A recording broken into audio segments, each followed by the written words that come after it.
the secrets to financial independence. The real measure of your wealth is how much you'd be worth if you lost all your money. Hey buddy, we're going to explore why the rich don't work for money and uncover some of the secrets to their financial success. Entrepreneurs have one thing in common. They keep going. They'll change the rules. They'll reinvent the rules.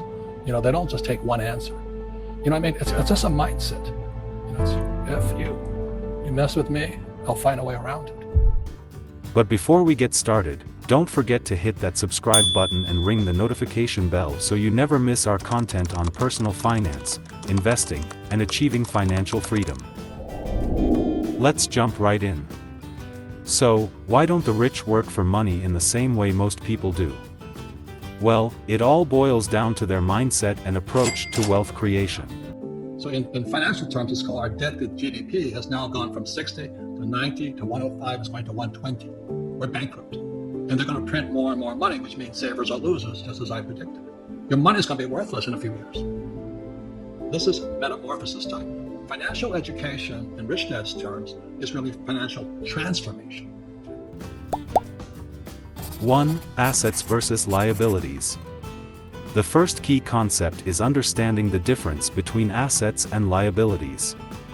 The rich focus on acquiring income-generating assets, while most people accumulate liabilities.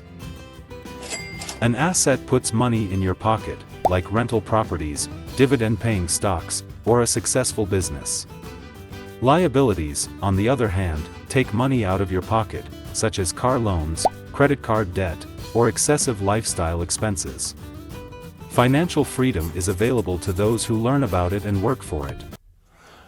So that's why your house is not an asset, it's because it's taking money from your pocket. So very simply said, assets put money in my pocket, liabilities take money from my pocket. And then this here is, so I'm not saying don't buy a house, but here is a house. And I started when I was 25, bought my first house. It was an apartment, it was an investment property. I didn't live in it, I rented it out, and it put money in my pocket.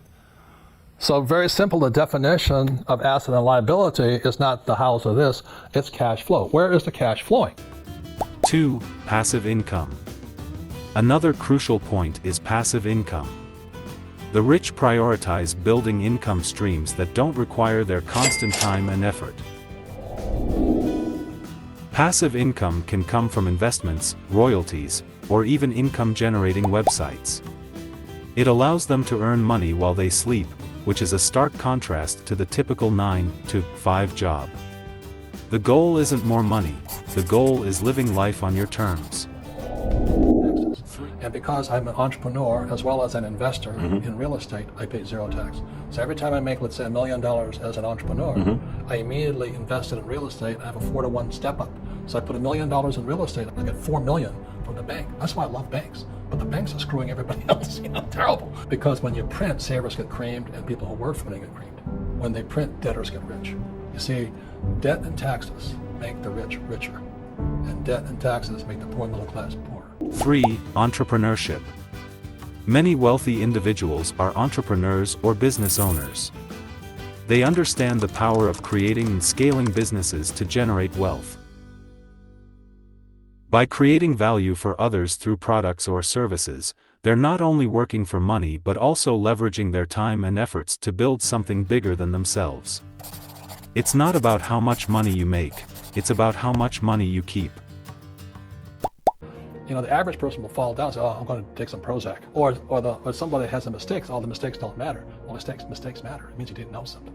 But a real entrepreneur, whether they fall down, they always can go up. They can stand back up and go higher. That no matter what happens to them, they get stronger and better and smarter and happier. So the entrepreneur, first job is to control inside here, not outside. 4. Financial education. Lastly, financial education plays a crucial role. The rich invest time and resources in learning about money, investing, and wealth-building strategies. They understand the game of money, which helps them make informed decisions, minimize risks, and seize opportunities. The best investment you can make is in yourself. Yeah, I didn't have a paycheck, but that's what my rich dad encouraged me to do. He says, when you don't have this paycheck, You get hungrier, smarter, and it's a test of your character. Will you become a crook? Will you become dishonest? Will you cheat and steal? Or will you become a better human being? So really, that's the benefit of becoming an entrepreneur, is you really find out who you are when you don't have anything. If you're an entrepreneur and you're going to be a big entrepreneur, leadership skills and communication skills are more important than a law degree. So what you're saying is education, the mindsets can be taught, and if I learn the mindsets, and earlier you talked about, when I asked you a question about can somebody go out there and do something about this, there's got to be desire. But if I feed my mind, I got desire, I have an opportunity to make it as an entrepreneur. Desire and ambition. Sure. That's what it takes. Sure. That's why I say everybody can open a lemonade stand, but very few can be a rich one. Conclusion. So, there you have it. The rich don't work for money, they make money work for them. By focusing on assets, passive income, entrepreneurship, and continuous financial education, they achieve financial independence and the freedom to live life on their terms. If you found this video helpful, give it a thumbs up and share it with someone who needs to hear this message. And remember, the path to financial freedom starts with a change in mindset. Stay tuned for more valuable insights on mastering your finances and achieving your financial goals.